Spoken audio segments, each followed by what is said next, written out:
Welcome back to the game. Drizzt is engaged in battle with a hypnotic spirit. It is his hero phase. He will waste no time, and he will attempt to use his at-will power, Icing Death, in an effort to cut down this hypnotic spirit. +6 to the attack.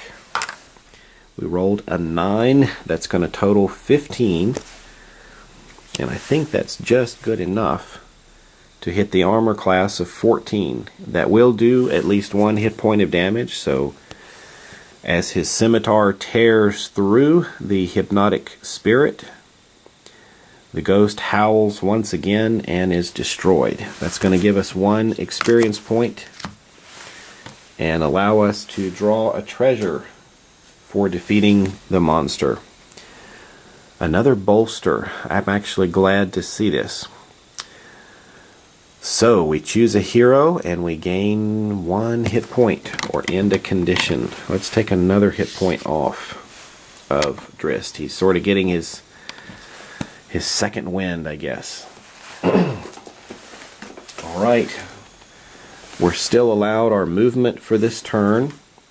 Just wanted to note, for any of you that may be new to this game type, the D&D board games, you've noticed that Drizzt can make multiple attacks in a turn, and even in some of the other board games you have some dailies or other powers that let you do that.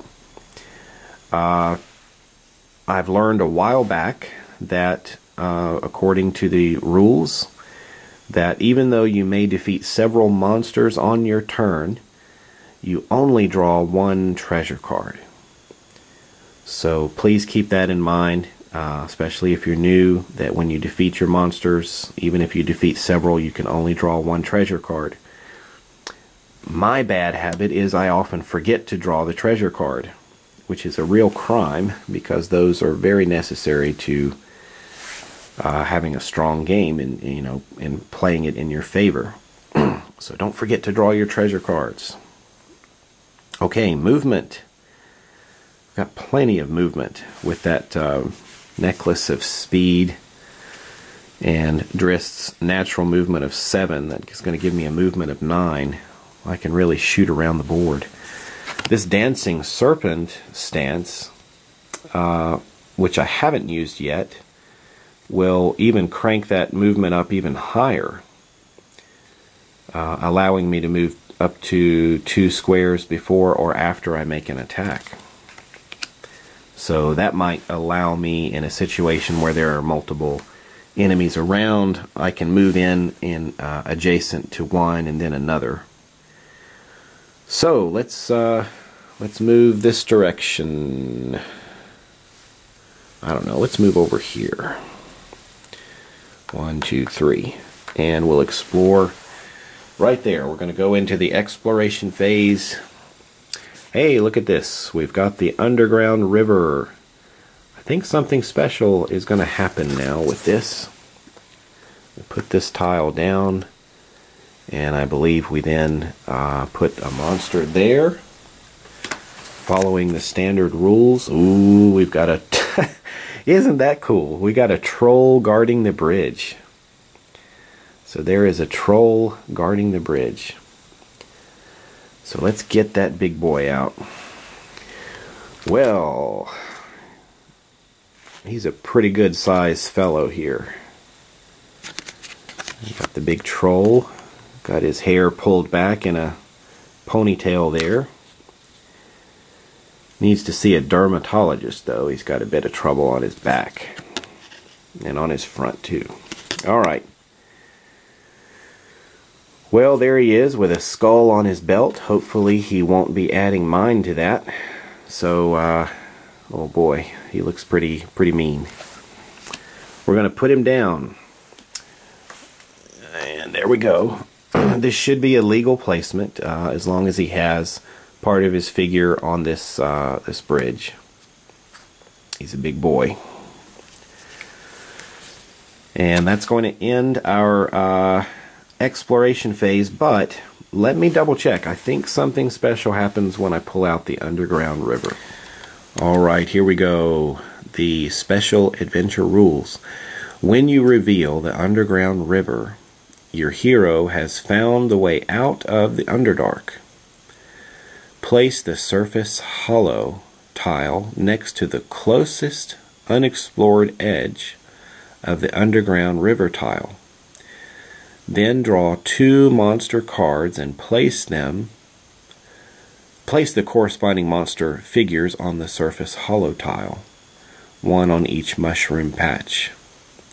To escape to the surface, your hero must end your hero phase on any of the middle 4 squares at the far end of the surface hollow tile shown here. So I got to get up there near the steps. So I think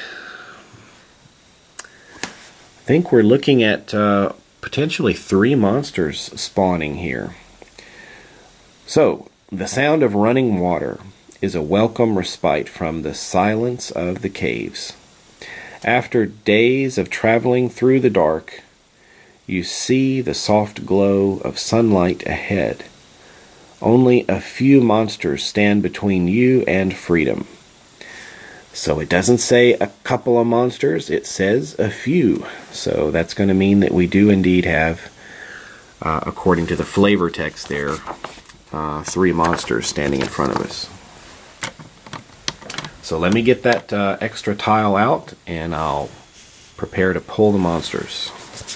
Okay, here is the passage to the surface hollow. And we've got an interesting narrow passage that we've got to get through to get to that exit. So we're going to place this now right here behind the troll guard. And then we need to place 2 more monsters. The first monster I drew was another hunting drake hanging out in the narrow passage. And the next monster I drew, and my face dropped in a frown, was a drider.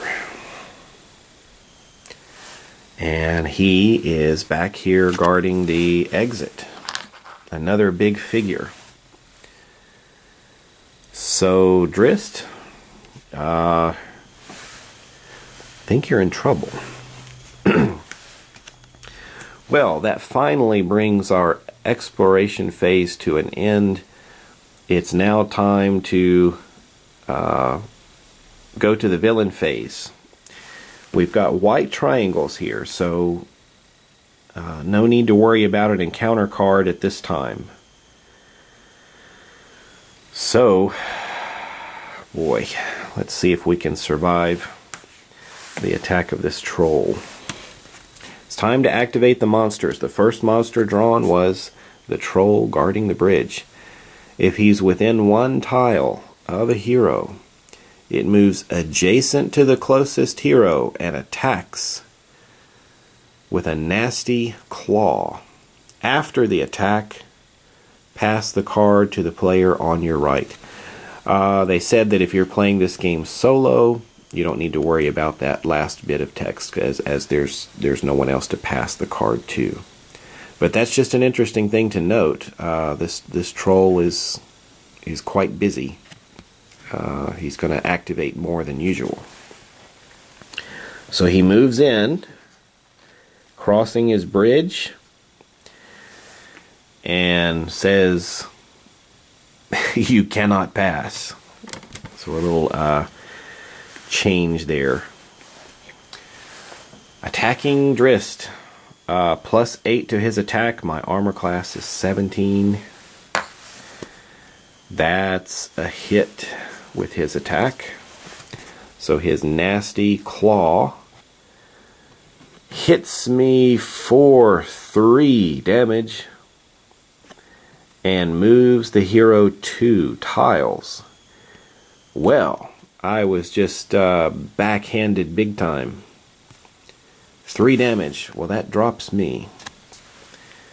So, I'm going to turn the card sideways there. Smacks me down. Let's see. I had to readjust my board there just a little bit. I've got to choose 2 tiles. I've got to throw myself back. 1, 2. I guess I need to move myself all the way back over here. This is 1 tile and 2 tiles away, and I got to put myself down. And my hero is now not only has 3 more damage. That did 3 damage, right? So I think I am okay. 1, 2, 3, 4, 5, 6, 7, 8. Oh, I am okay. Okay. I still had it in my mind that I only had 2 hit points left, but I forgot about my potion of healing and the bolster that I had. So that puts those 3 points back on, bringing me back up to a total of 8 damage. So I am still up on my feet, just shaken badly by being knocked 2 tiles away. Well, the troll has had his fun, and now the hunting drake is going to do something here. Moves 2 tiles toward the hero with the fewest hit points remaining. Well, moving from mushroom patch to mushroom patch, that's 1, 2. This little guy is going to scurry across the bridge between the troll's massive legs and try to move in on Drizzt. The Drider is also going to move 2 tiles toward the hero, and this is another one that activates more often than usual.